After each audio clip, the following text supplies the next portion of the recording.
Hola, mi nombre es Mario Sebastián de Mancha Rivas, soy el actual director del Comité Permanente Académico en Sociemun, la Sociedad Científica de Estudiantes de Medicina de la Universidad Nacional de Piura.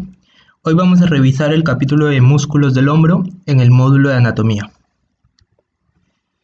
Primero vamos a ver cuáles son los músculos del hombro o músculo escapulohumerales o también llamados músculos intrínsecos del hombro, tal y como lo señala el libro Moore. Son 6. Aquí vamos a encontrar al deltoides, al redondo mayor, al redondo menor, al supraespinoso, al infraespinoso y al subescapular. En la imagen los podemos observar acá al músculo deltoides, al redondo mayor, al redondo menor, al infraespinoso y al supraespinoso. El subescapular no se puede observar a simple vista desde la visión posterior, pero más adelante lo vamos a revisar. Bueno, empecemos por el deltoides, que se podría decir que es el músculo más representativo de esta sección. Es un músculo carnoso, fácilmente palpable, que le da la redondez característica al hombro. Como su nombre indica, deltoides, tiene forma de la letra delta, o también de un triángulo invertido. Debido a sus inserciones, que son 3, es decir, sus inserciones que le dan origen a este músculo, se van a generar 3 porciones. Primero vamos a tener que el origen del deltoides se da en el tercio externo de la clavícula. Esto va a generar, tercio externo de la clavícula, va a generar que el deltoides tenga una porción clavicular o anterior. Luego se va a originar en el acromion. Esto va a originar una porción media o una porción acromial. Y por último también se va a insertar en el borde inferior de la espina de la escápula. Borde inferior de la espina de la escápula, con lo que va a generar una porción posterior o una porción espinal, ¿no? Finalmente, su inserción final se dará a nivel de la tuberosidad deltoidea, que se encuentra en el húmero, específicamente en la cara anterolateral del húmero, ¿no? Acá lo podemos observar a la tuberosidad deltoidea, que también se le conoce como V deltoidea. Luego, en cuanto a la acción, va a realizar 3 funciones: la abducción, la flexión y la extensión. En cuanto a la abducción, es la función más importante, es la abducción del brazo. Esta sucede cuando sus 3 porciones se contraen. Sin embargo, los primeros 15 grados de movimiento es ayudado por otro músculo. Este músculo se conoce como músculo supraespinoso. Luego de los 15 grados de movimiento, el único que realiza esta función es el deltoides. Luego también tenemos otras funciones que les podemos decir funciones secundarias. Tenemos la flexión y la extensión. ¿Por qué yo les digo funciones secundarias? Porque estas van a ayudar a otros músculos a realizar su labor. Entonces, aquí tenemos que la porción clavicular, es decir, la porción anterior, va a colaborar con el pectoral mayor en la flexión del brazo, mientras que la porción espinal o porción posterior va a colaborar con el músculo dorsal ancho en su extensión. Tenemos que decir también que el deltoides ayuda también a estabilizar la articulación del hombro. Bueno, en cuanto a su inervación e irrigación, la inervación es dada por el nervio axilar, el cual es una rama terminal del plexo braquial, que se origina del fascículo posterior. El nervio axilar es acompañado por una arteria conocida como arteria húmera profunda. Esta es la que le da la irrigación al músculo deltoides, y es aquí, en el deltoides, donde se va a anastomosar con la arteria circunfleja humeral anterior. Es decir, se va a anastomosar la arteria circunfleja humeral anterior y la arteria circunfleja humeral posterior. Y esta unión de ambas arterias va a formar un círculo que se le conoce como el círculo perihumeral. Aquí podemos observar a la arteria circunfleja posterior, mientras que aquí podemos observar al nervio axilar. En cuanto al músculo redondo mayor, este es un músculo voluminoso, redondeado o más o menos cilíndrico. ¿Dónde se origina? Bueno, se origina en el borde interior del ángulo inferior de la escápula.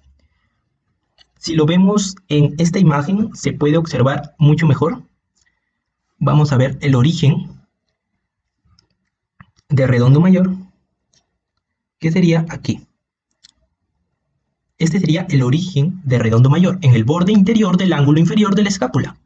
Mientras que su inserción es en el labio medial del surco intertubercular del húmero. Aquí. Aquí, como lo pueden observar, acá dice músculo redondo mayor, es aquí donde se inserta, en el labio medial del surco intertubercular del húmero. Luego, la acción de este músculo. El redondo mayor se encarga de ser el aductor y rotador medial del brazo.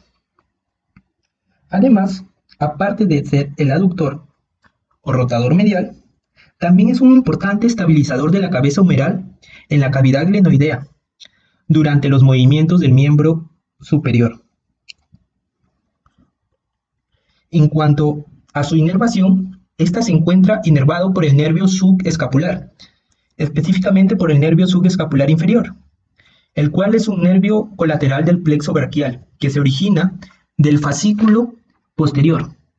En cuanto a su irrigación, esta está dada por la arteria subescapular, que es una rama de la arteria axilar. Ahora, en el hombro existe un grupo de músculos importantes, llamado como manguito de los rotadores, y se encuentra formado por los músculos supraespinoso, infraespinoso, redondo mayor y subescapular. Como lo hemos estado haciendo con los anteriores músculos, vamos a revisar su origen, su inserción, su acción, su inervación e irrigación. Empecemos por el origen de estos músculos.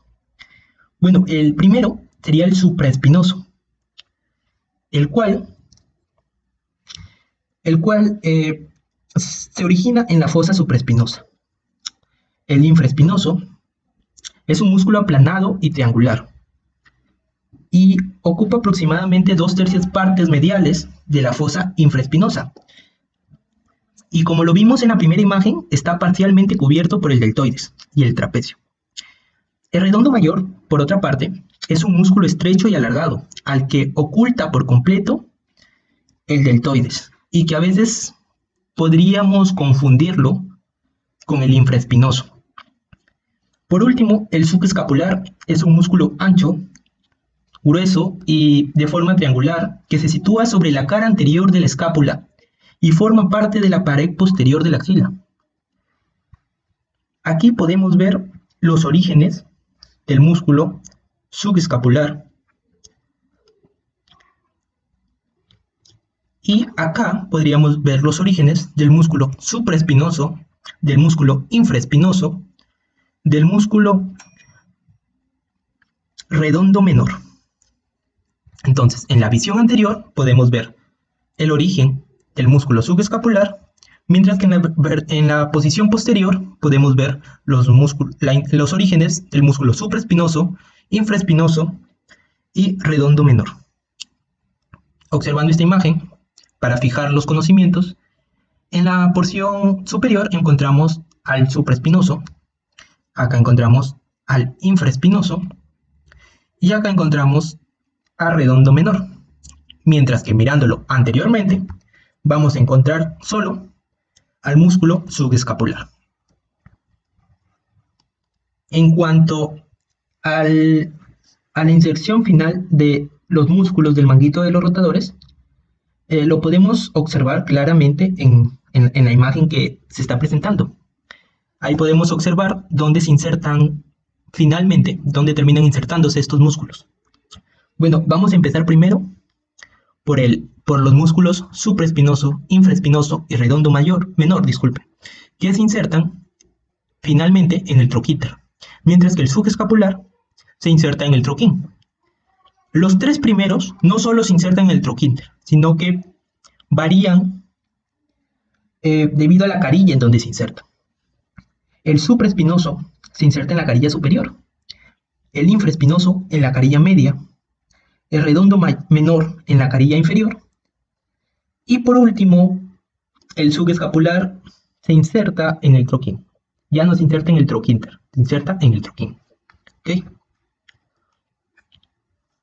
En cuanto a la acción de estos músculos, aquellos que son insertados en el troquíter o tuberosidad mayor tienen la acción de la rotación lateral del hombro, mientras que aquel que se inserta en la tuberosidad menor, el subescapular, tiene la función de rotación medial. Ahora, estos músculos tienen una acción en conjunto, y esta es la de brindar una estabilidad a la articulación glenohumeral, que también es conocida como articulación escápulo-humeral. Además de eso, aproxima al húmero o aproxima la cabeza del húmero a la cavidad glenoidea del escápulo. Muy bien. Por último, vamos a revisar la inervación y relajación de los músculos de los manguitos de los rotadores. Los dos primeros, el supraespinoso y el infraespinoso, son inervados por el nervio supraescapular. ¿Cuáles son los nervios supraescapulares? Estos y estos. Esos son los nervios supraescapulares. Pero además de ser inervados por ese nervio, también son irrigados por la arteria supraescapular, que es la que está al costado, la que acompaña al nervio supraescapular. Entonces, el supraespinoso y el infraespinoso son inervados por el nervio supraescapular y son irrigados por la arteria supraescapular. Mientras que el redondo menor es inervado por un nervio que se llama el nervio axilar, que ya lo habíamos visto cuando vimos al redondo mayor. Entonces, el redondo menor y el redondo mayor son inervados por el mismo nervio, por el nervio axilar, y son irrigados también por la misma arteria. La arteria que irrigaba a redondo mayor era la arteria circunfleja humeral posterior, y es la misma que irrigará al redondo menor. Por último, el músculo subescapular, que podemos observarlo en este lado, va a ser irrigado e inervado por un nervio y una arteria de su mismo nombre, es decir, del nombre subescapular. Es inervado por el nervio subescapular superior e inferior. Además, es irrigado por la arteria subescapular. Estas serían las referencias bibliográficas que he utilizado para desarrollar el presente video. Espero que hayan sido de su agrado. Gracias.